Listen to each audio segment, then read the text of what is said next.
Welcome. I'm Jessica Rye, Director of Communications for United Launch Alliance. Thank you for joining us today. We have a wonderful announcement and partnership to talk with you about today, and so we're going to get right to the conversation, and then we'll do some Q&A. So I'd like to introduce Mr. Robert Bigelow, founder and president of Bigelow Aerospace. Thank you, Jessica.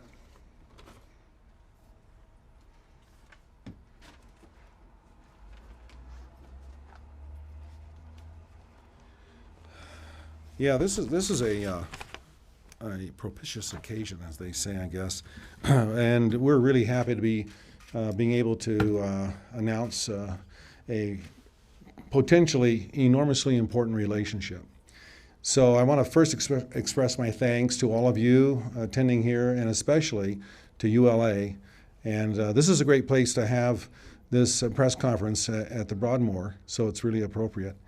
And I understand that you have all received a press release essentially describing some of the basic areas of this relationship, if I'm not mistaken. I believe you've all received that, so I won't get into specific details about the size of the B330 or those kinds of things. So you understand that there is a collaborative effort here to do a number of things, especially in the last paragraph of that second page.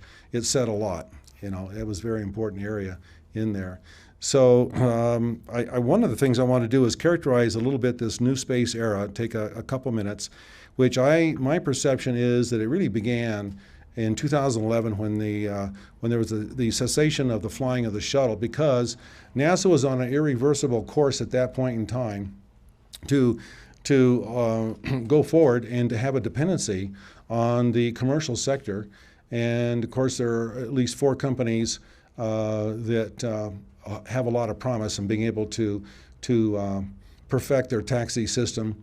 And so from a small company perspective like us, that we're focused on the destination, we are totally dependent on the availability of transportation for crew and cargo to and from any of these destinations. So in our perspective, we look at this decade of the new space era being from 2011 to maybe 2021, and what is it that can happen in those 10 years? We have put forth the effort in our company to try to achieve 2 full-scale 330s that will be completed and ready for deployment and be able to be shipped out of Las Vegas in the latter part of 2019 and the very early part of 2020, so they could both be deployed in 2020. And so I had prepared a couple of little notes here, and then I'll talk briefly about something else. So to us, this represents a first phase, this 10 years from 2011 to 2021, that's really pretty darn important.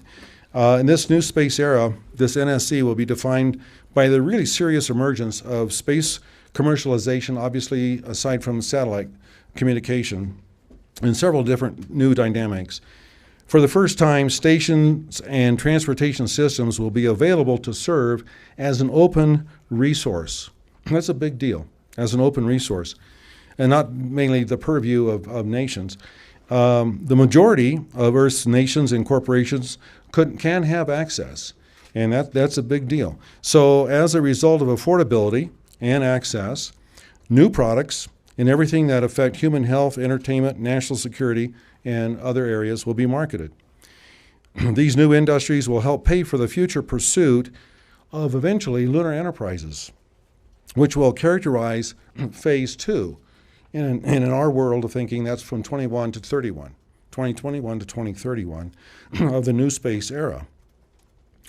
NASA is evolving from essentially owning everything to being a commercial customer and a tenant. Excuse me.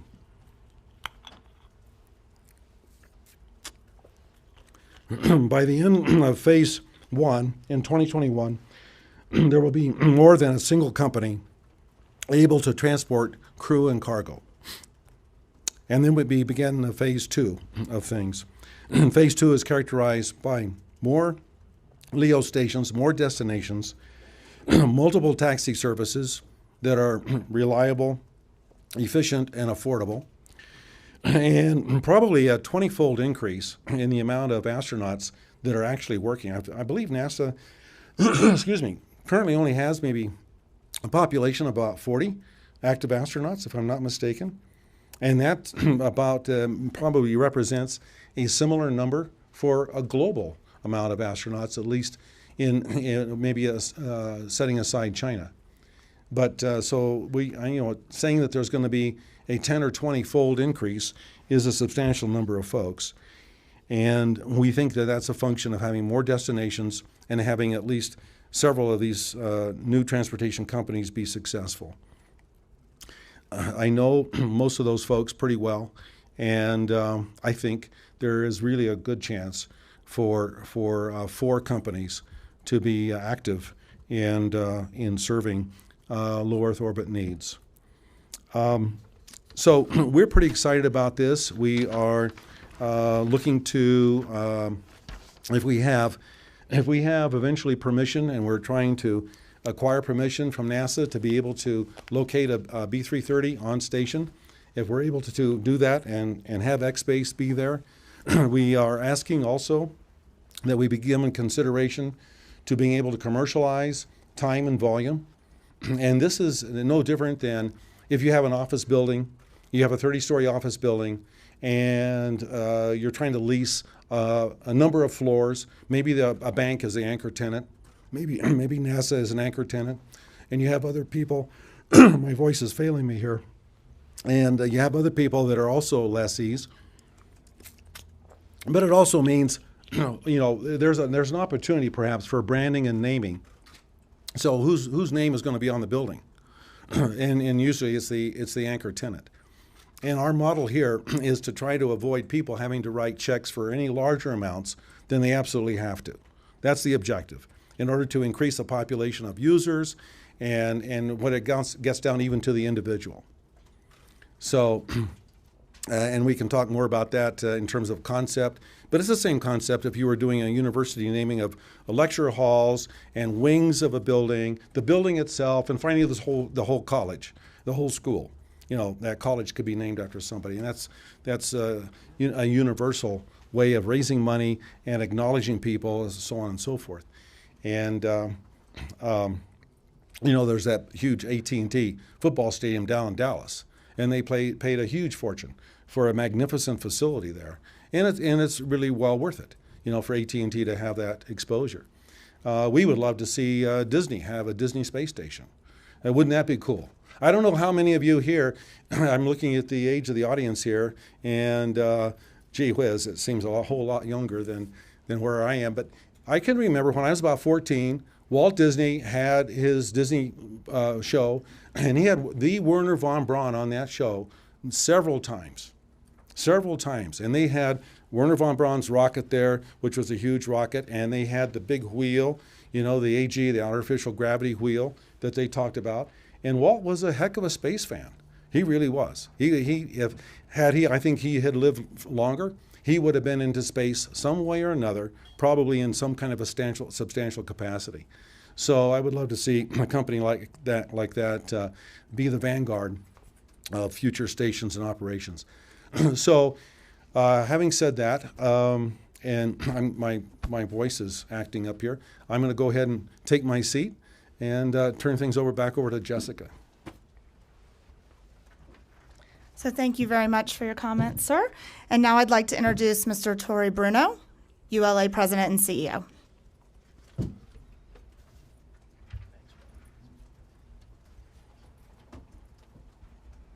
Well, good afternoon.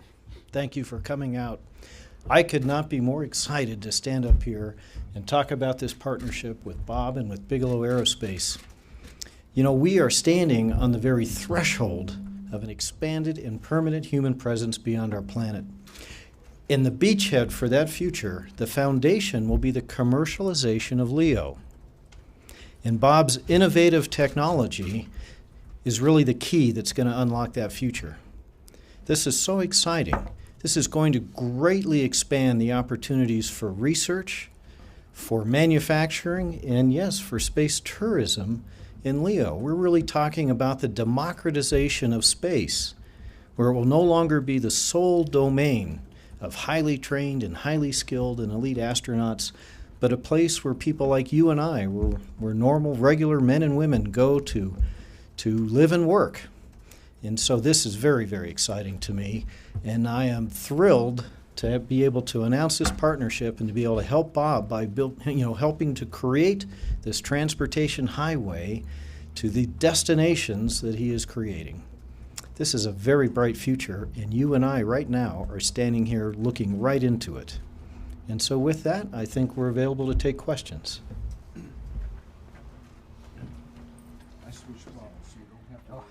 So yes, please wait for the microphone and state your name and affiliation. We're going to start in the room. We do have some questions online as well. So we'll start here in the front. Hi, Jeff Faust of Space News for either Mr. Bruno or Mr. Bigelow. Could you elaborate a little bit on exactly what this partnership entails? Is there a launch contract signed here? Is there a letter of intent for a launch? What are the terms of the partnership that's being announced today? So this is a work in process. We do have an agreement on something that would be typical when you are doing the really early preliminary work in terms of characterization of a payload.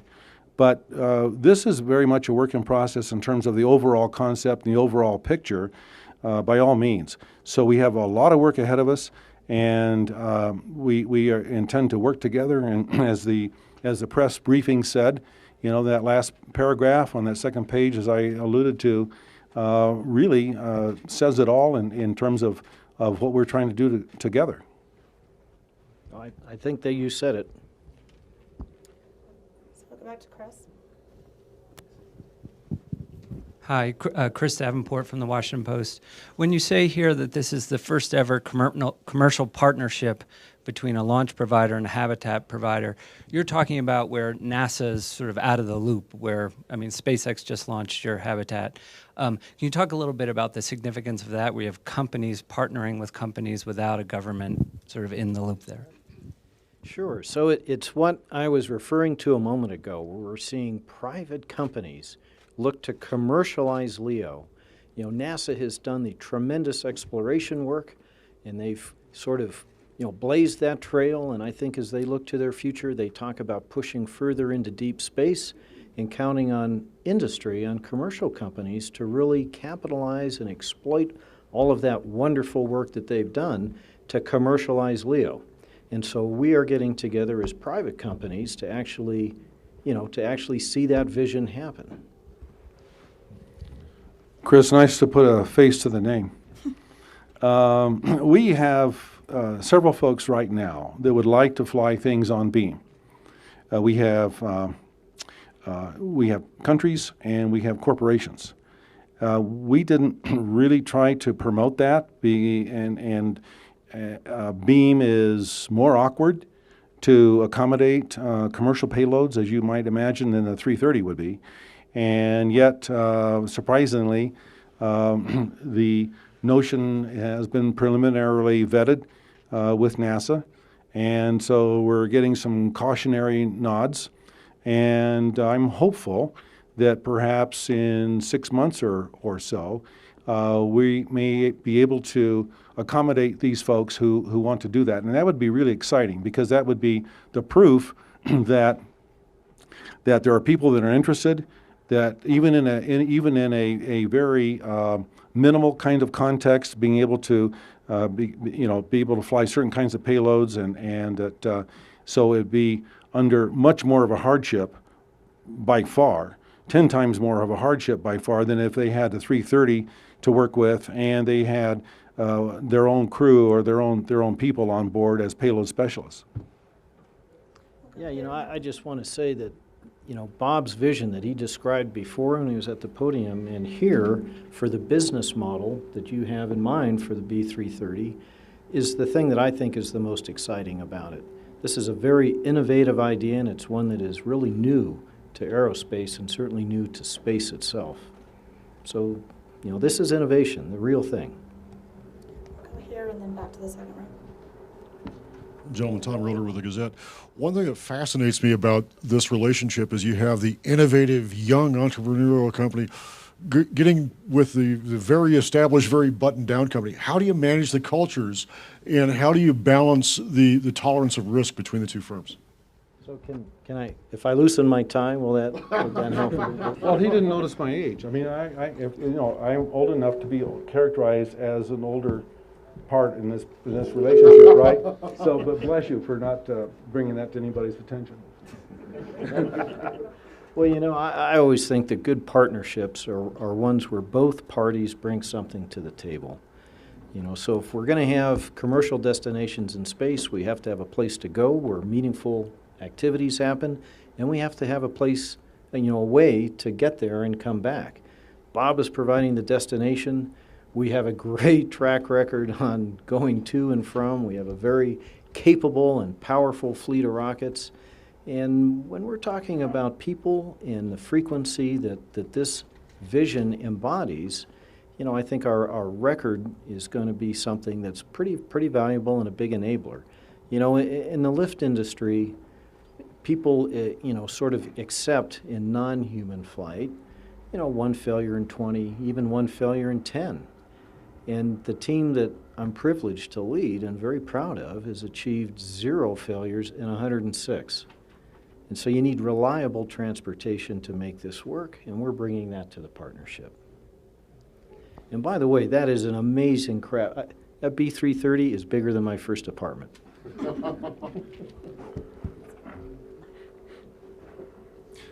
Rand Simberg, Interglobal Media. Bob, have your clients expressed an interest in a location? Will these be co-orbital with each other? Will they be co-orbital with ISS? Will they be somewhere else, or is that TBD? It's sort of a TBD.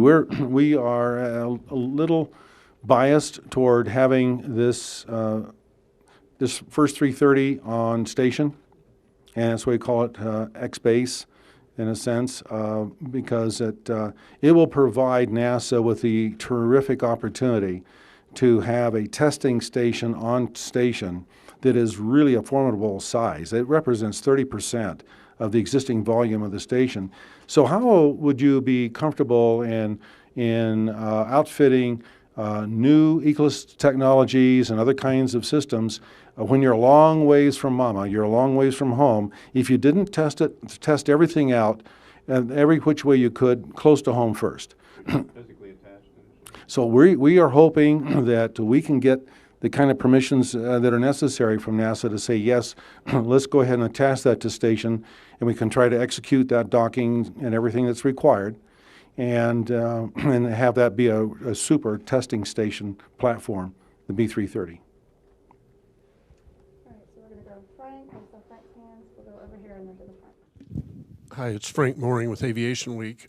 I was a little bit late, but Mr. Bigelow, could you tell what work needs to be done to the 330 before it's ready to attach to the station? What do you have to do to it? And then to continue that same line of questioning, where are you in your development of a free-flying 330? Okay, so our forte is structures. We know quite a bit, I would probably say a lot, about expandable systems and the metallic interfaces to those systems, and we have been working on these for 15 years. We have flown Genesis 1 and 2 in 06 and 07, and we haven't stopped testing. We haven't stopped innovating. I'm a stickler for the constant regime of testing and more than just ample margins. And you'll ask anybody in the company, and they will shake their head. Oh yeah. So we have a testing regime going on that's extensive this year and next year. We are also developing full-scale development units. We did the 100A, which was a full-scale skeletal structure of all the metallics. We're doing a 100B. We will probably fully populate that in another 6-8 months, and then we will segue into the 200 series, the DS200 series, which is a flight-like, full-scale flight-like unit, and then we will migrate into the 300 series, which is a engineering unit, and it'll be part of the qual. So, and we go through the same kind of efforts with the soft goods as well. We do more HVI testing, hypervelocity impact testing. We're going to be doing all kinds of control testing on expansions. We do things to destruction. We do long-term duration testing, leak testing, and so on. So if this turns out to be located on the ISS, what we have to be conscious of is cohabitating some of our systems with NASA's systems. And NASA may say, well, we don't like the toilet arrangement that you guys have. We are working on one of our own, which is true right now. They'd like to segue away from the Russian having the fame and glory on that. So we are having to provide duality. On board, we have enough room to where you could run simultaneously 2 dissimilar systems if you wanted to. So you could have a very experimental system on there that holds a lot of promise for deep space use and not have all your eggs in that basket. And you're not just talking about toilets, you're talking about eagles, right? Amen. Yes. I was just using that as a flippant example, which actually is a pretty serious thing. Jen DeMasia with Aviation Week. What kind of permissions are necessary from NASA? What do you have to get in place? It's going to go through the process of internal authorities that are required within the NASA hierarchy. It is going to also, they have to consider the partners, the station partners. We experienced this with Beam, that we had to recognize that location is about the most sensitive location in space that there is. So even with Beam, we had to be concerned about perturbations to the entire structure on its expansion, so NASA was super, super, super cautious about those kinds of things. So this is no small matter of consideration. We're going to have to go through a gauntlet of challenges to be able to achieve that structure being located on station. If it were a free flyer, that we avoid all those kinds of things, but if it can be achieved on station, NASA maximizes the utility of its staff that is already on station. It may also be in a facility that its partners are going to get excited about, because we think this will add life beyond 2024 to the ISS. And there are a lot of folks who do not want to see the ISS go into the drink and feel that, gee, why can't we just add on to this structure and continue the viability of such an expensive investment that the Americans have already made, $100 billion.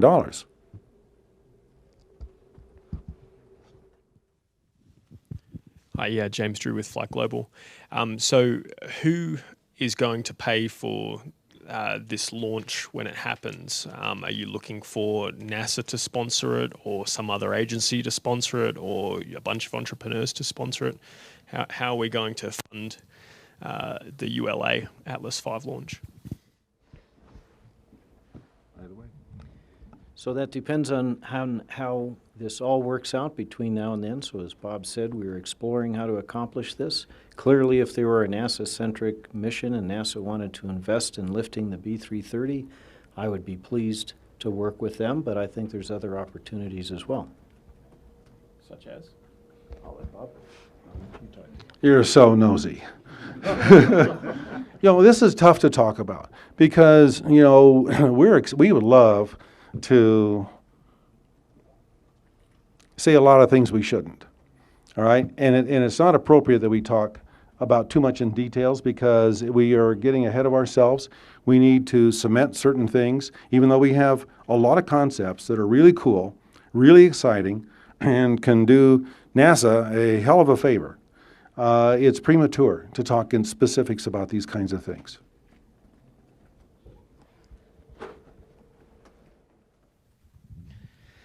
I guess I'm Bill Young with African American Voice, and I guess my question is around security and safety issues as a private industry.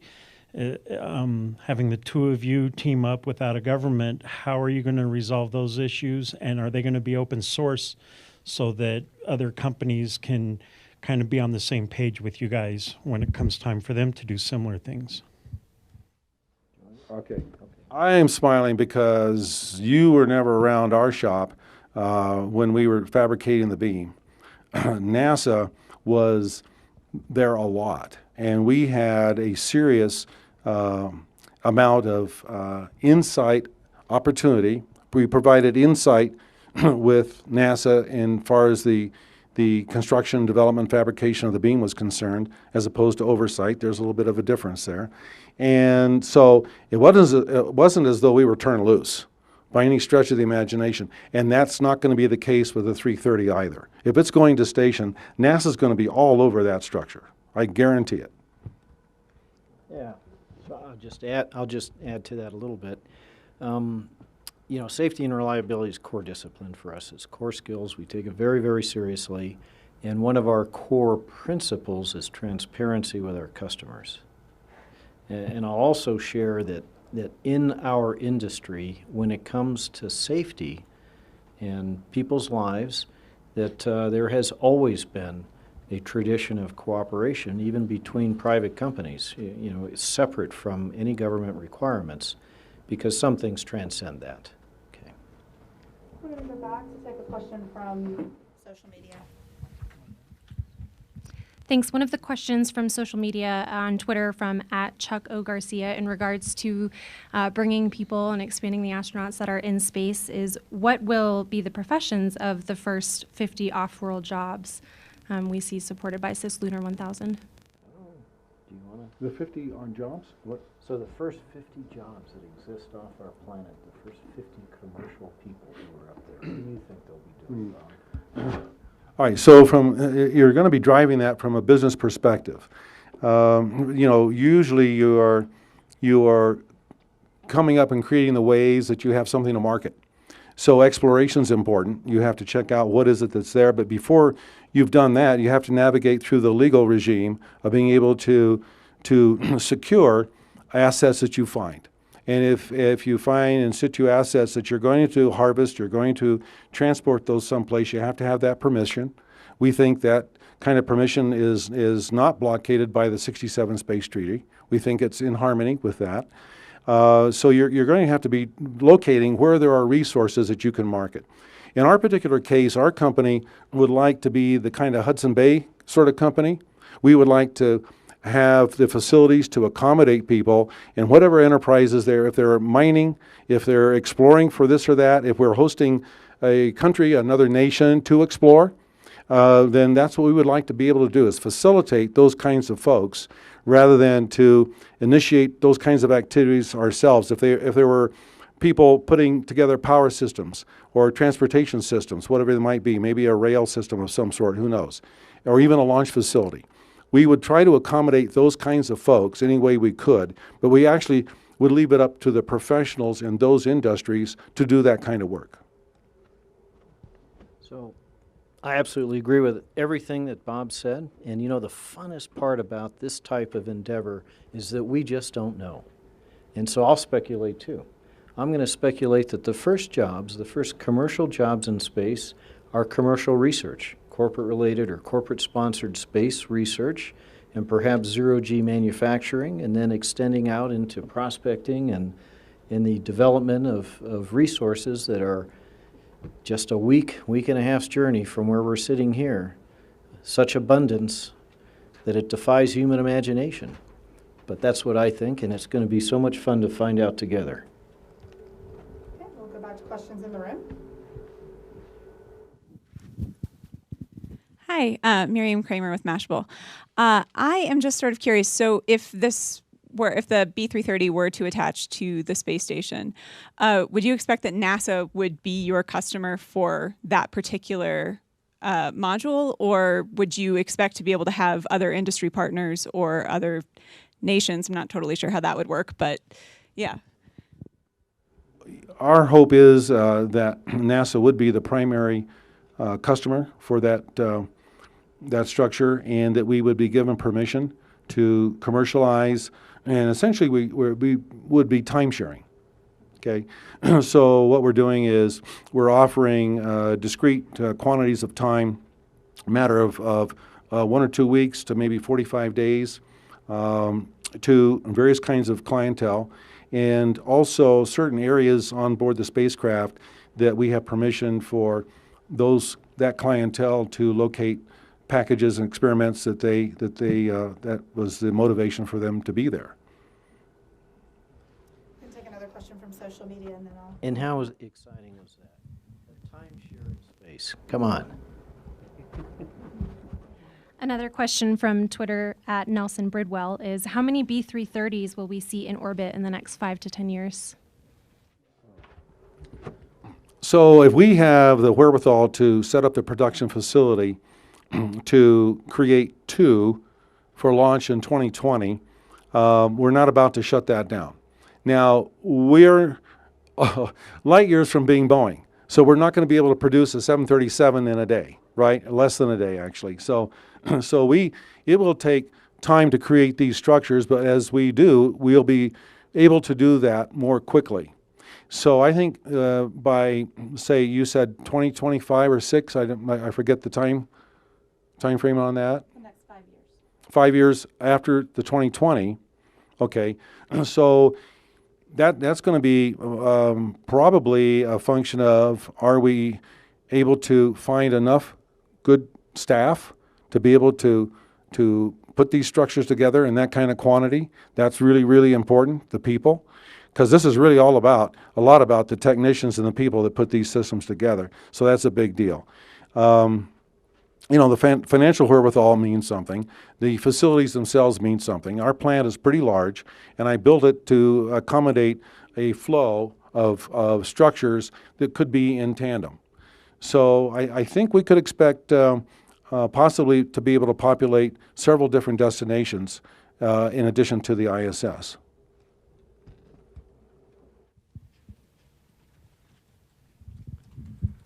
Hi, I'm Tom Sjogren from Explorers Web. So after working with this for the last 15 years or even longer, are you still bound to the soft structures, inflatable structures, or would you be willing to work with rigid structures as well? Or could you expand on the how you feel about the two differences today?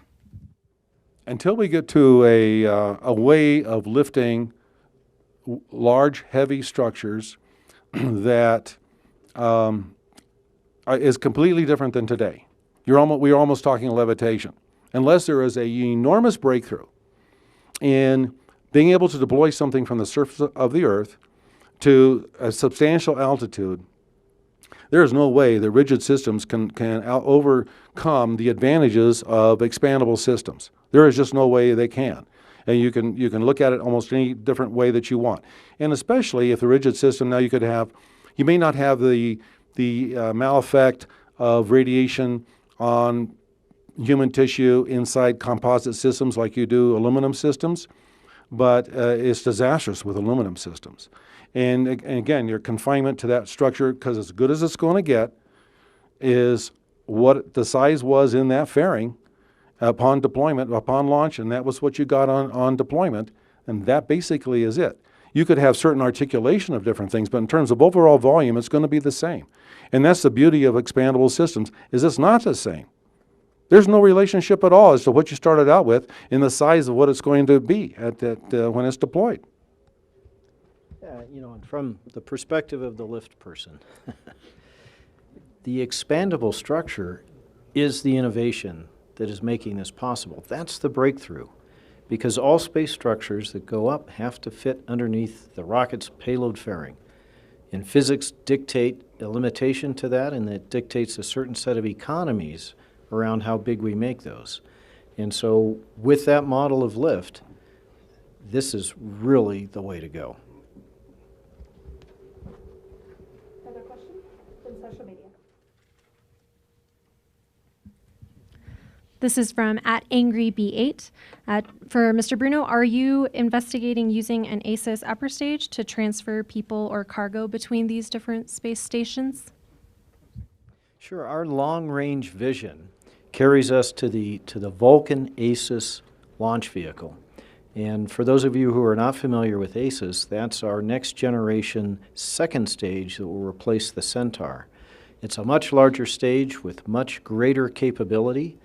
It can operate for an extraordinarily long period of time. Centaur today is the longest operating upper stage in the world. It operates for 7 to 8 hours.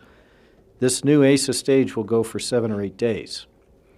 And it will be refuelable and therefore fully reusable, something that no one has contemplated, a reusable upper stage.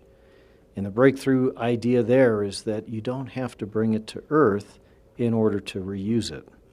And so, yes, our concept is to eventually see a fleet of these ASIS upper stages, essentially space trucks, carrying cargo and ferrying things between destinations in LEO and in cislunar space. All right, any other questions in the room? Brian? Just one more question for Mr. Bigelow on what it would take to attach the B330 to the space station. Can you use the same berthing mechanism and expansion mechanisms that you're using on beam on the larger module? Is there heritage there that you can use, or are you going to have to develop some new stuff? And also, you talked a lot about testing. How long in terms of months, years of a testing program do you see for the larger module? So in the docking or berthing process, there are two alternatives at least. One is to actually try using the Canada arm and berth the 330. That's a potential possibility. And the other is where we come in under our own power. And as far as to the particulars of the docking mechanism, I would guess that those would have to be enhanced, because we're dealing with different mass levels than we are with the beam. So the 330 is 20 times the volume, and our view right now is that would come in at around 43,500 pounds. And I have to apologize, I forget the second part of your question. The length of your test program to be ready to berth. We never stop testing. But when will you be ready? We will be ready in terms of by 2020. We will have 2 vehicles ready for deployment, and as far as this whole testing regime is concerned. But beyond that, we're going to be continuing to test. We test other kinds of things that we innovate. So we essentially don't stop on our testing, and will not stop on our innovation.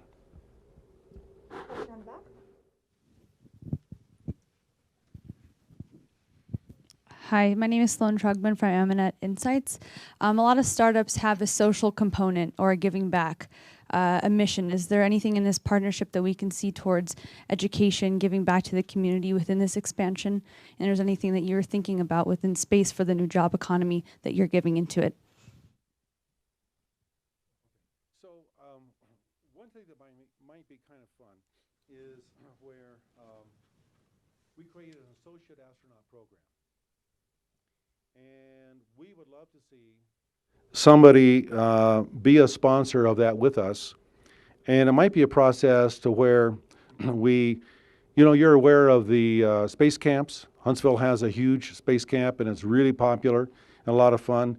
Well, what if there were a substantial program to process kids through the ambition of eventually being an astronaut, and once they have gone through a long process, lasting years, they'd have to be over 21 years of age for contractual reasons and for legal responsibility reasons. But what if it were actually possible to have a really large pool of young folks who aspired to be astronauts, who might be able to fly for free, and maybe once a year one of them is chosen to be an associate astronaut. And they're going to be put to work when they're on board. They're not just there looking out the windows. They're actually going to have responsible duties and responsible positions of having to have obligations. But that would be one way we can give back, is having some kind of program like that. And I can think of a couple different companies that might be interested in that, where they already are dealing with maybe through the entertainment industry, they're dealing with millions and millions of young people to start with. So it seems like, gee, why not, let's kick it up a notch and raise it to something like that. So I'm a huge supporter of STEM. That's a great question. So 3 things. The first is we announced not too long ago a program where we're going to put a standard CubeSat carrier on every upper stage. This is no different. And that program will have free rides for STEM on every mission, in addition to the rides that are sold to other people. So this is no different. That's a part of our standard offering beginning just before this time frame. I will be looking for other opportunities to do exactly what you have asked about. But if we step back for a moment, let's take a look at the big picture. This project is allowing humanity to step off of this planet in a sustained and permanent way. I cannot think of a more important and a more impactful giving to humanity than that one. Is that how you would define democratizing space? So when I talked about democratizing space, that was a part of it. The other part of it is what we talked about when we said it will be something that involves many people, ordinary people, people who go to space because there's jobs in space, because they can go to space to have a better life. Take one more question from social media. This is actually from Irene Klotz with Reuters Online. She asked, does this partnership entail any financial support by ULA to Bigelow Aerospace? So we're collaborating together with resources of technology and talent and exploring the future, as Bob explained to that earlier question and when he was at the podium. We don't talk about dollars in investment. And so, you know, you'll see as time goes by what this fully encompasses.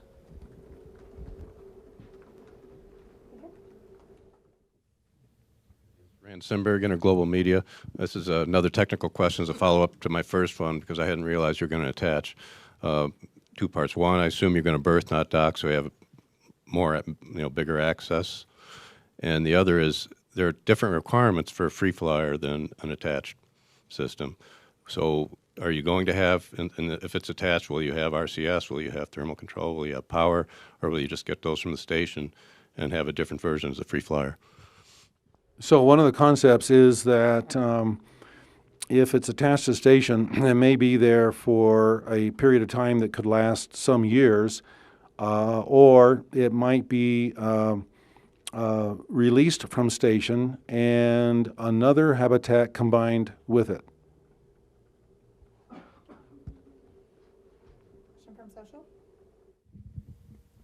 From Marcia Smith at Space Policy Online, can the B330s that will be ready in 2020 operate independently of the ISS if NASA says no, or do they need ISS life support?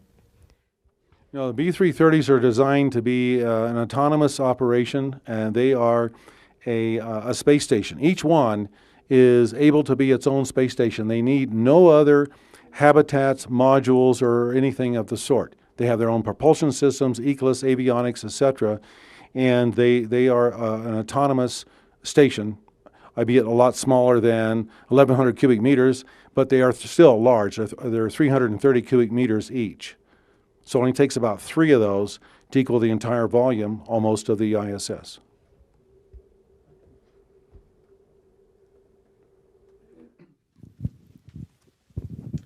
Jeff House of Space News. Follow up on that previous question then. Since the B330s can operate autonomously, why not fly them autonomously and not deal with the technical and policy challenges of trying to integrate them to the space station?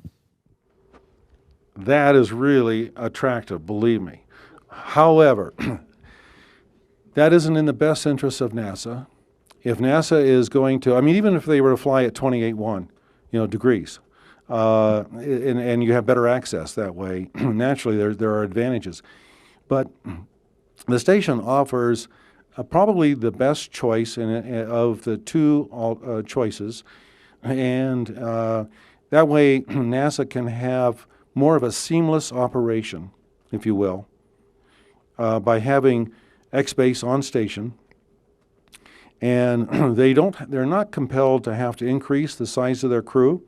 They're not compelled to, we want to create more taxi traffic to and from because of commercial opportunities. So there would be more commercial traffic. But from NASA's perspective in saving money, it may not be that necessary to increase, certainly would not necessarily substantially to increase the amount of traffic to the station because of the 330 being there. They may want to haul up special kinds of hardware on occasion, in addition to resupplying consumables for the astronauts. And of course, there are always a menu of spare parts and consumables and other things, experiments and so forth that NASA is flying. But it does make a lot of logistical sense for this X-Base to be on station. Do you have any additional questions in the room? Greg? Hi, Greg Avery with the Denver Business Journal. I'm curious, could you name the 4 taxi providers that you envision being available to take? And then have you had any meaningful partnership discussions with those 4 at this point? So we look at Jeff Bezos with Blue Origin, potentially. We look at the SNC with Dream Chaser, Sierra Nevada Corporation. And we look at Boeing's with a CST-100. And we look at SpaceX with a Dragon. And yes, we do know those folks. James Drew again with Flight Global. And so would this be an exclusive partnership with you with ULA, or are you open to any sort of launch provider who wants to get compatibility with to launch your expandable habitats? Well, ULA provides a unique situation. They have the only launch vehicle with the appropriate fairing size that can accommodate our 330. In the future? Well, in the future, we like our policy and our habit has been to maintain relationships for long periods of time. We don't like just short-term relationships. And we're not flippant about relationships. So my own personal philosophy is to maintain relationships for a long period of time.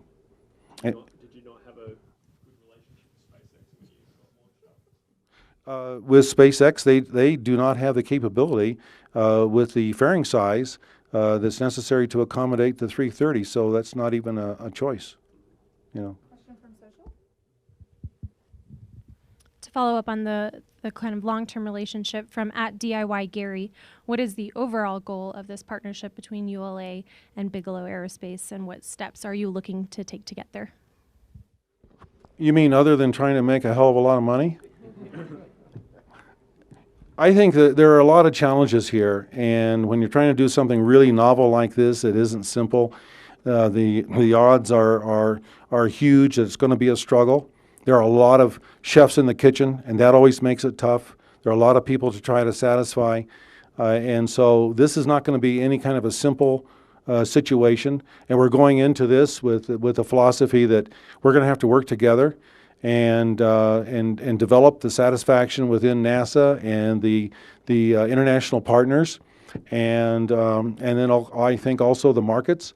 But there are such a number of commonalities here in terms of benefits that the logic really says this is something that ought to be done.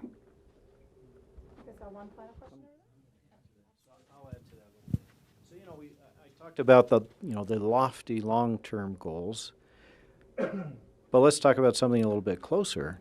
This is a fundamentally new mission in space.